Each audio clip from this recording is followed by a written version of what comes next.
I'm Dan Morris, you're watching Bosun Dan Bushcraft, and today we're taking a look at the ash tree, which is this fine species behind me here, whose Latin name is Fraxinus excelsior. What a fantastic name for a tree, Fraxinus excelsior. It's really quite a nice name, I think. Now, ash trees are very easy to identify. Most trees are once you get to grips with them.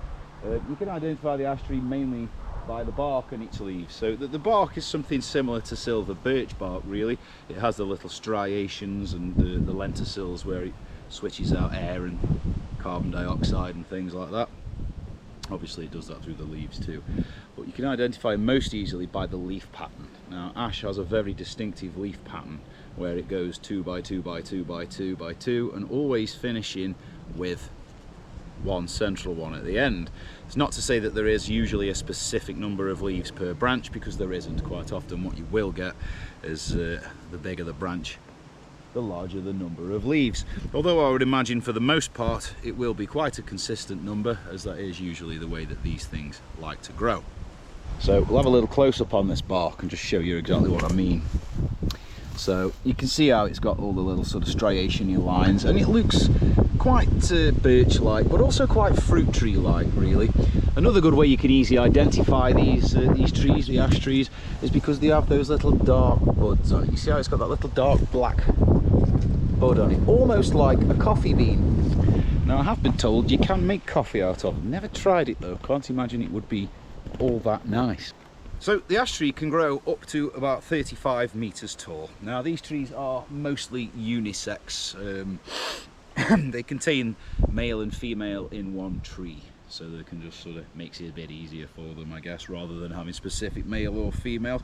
Now, they live for around 100 to 200 years. Some species of ash can live a lot longer than that. They can live up to the 300-year mark, but obviously there is all kinds of factors that go into that: their environment, what's about, pests and problems and stuff like that. So really, in the UK, a good lifespan for an ash tree is going to be between 60 and 100 years. It's going to be about normal. Now, here's some spiritual meanings of ash trees. Healing and protection. There's so many trees where they are regarded as healing and protection trees. If you remember when we did the rowan tree, the mountain ash, that's another one that's got protective properties, apparently. Wisdom and guidance. The ash tree is a symbol of ancestral knowledge. Strength and resilience, fostering community and personal growth. So really all about development and things.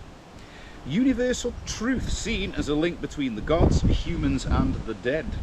Peace and tranquility, as a beacon of peace and well, peace and tranquility. So I'd imagine people used to use it as a symbol to end conflict and things like that. Quite similar to the rowan tree, the mountain ash. Now, in Norse mythology, because we always like to chuck a bit of Norse in there, who doesn't love a good Viking, but in Norse mythology, Yggdrasil, or what a lot of people these days refer to as the tree of life, it's or the cosmic tree, it's often depicted in any illustration as an immense, massive ash tree. Now we know. Still though, moving on to what we're really looking into it for the most part, the bushcraft uses of the ash tree. Now, ash, like most woods, when dry, is good for making fires, and it really is good for making fires. It is actually a good smokeless wood once it's dry. Doesn't give off much smoke, much fumage whatsoever. And it has been in the past favoured for bow making. I believe it probably still is, obviously, for anybody who is out there making woodland bows when they're out there. Now, ash trees let a lot of light through to the forest floor because of the way that their leaf pattern is. So take, for example, that massive holly over there. You can see how not a lot of light is going to get into that or through that. So there's going to be a lot of shade underneath.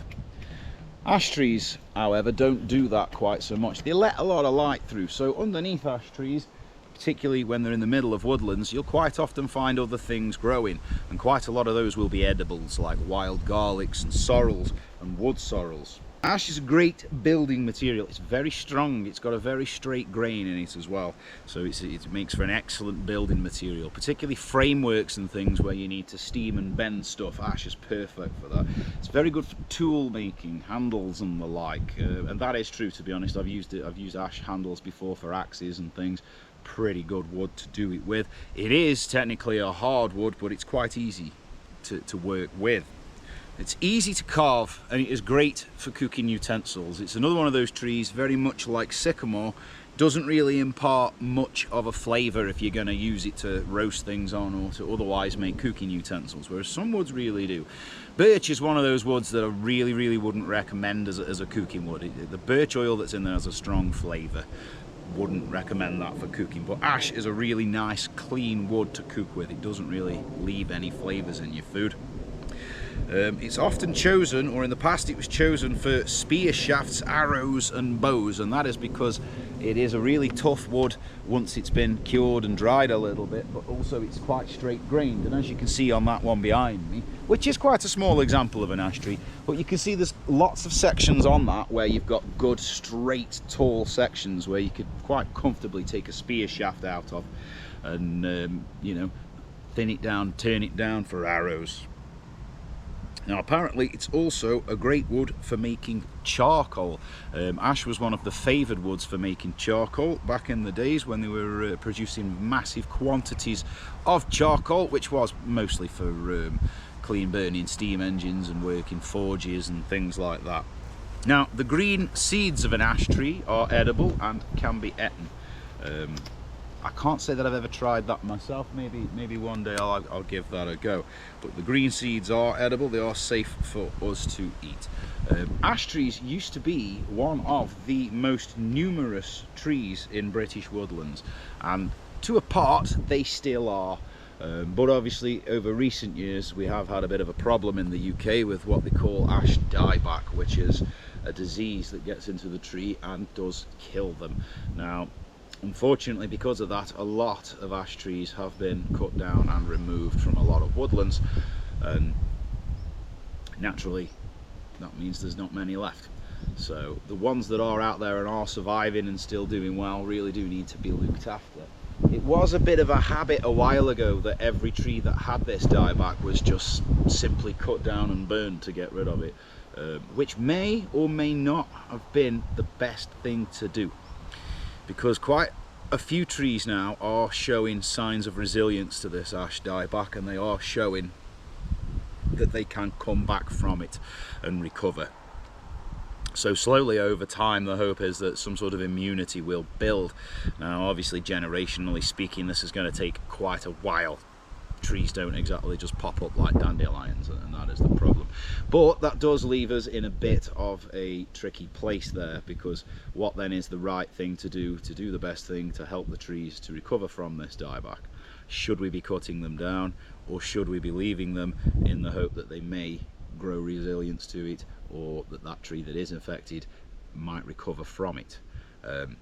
I don't know. It's a bit of a double-edged sword really. If we're going to leave the ones that are clearly infected by it, that may just be spreading it about, but then that may also have been a tree that would recover, and as we probably are well aware with things like that, that should then mean that any offspring from that tree would be capable of surviving this dieback.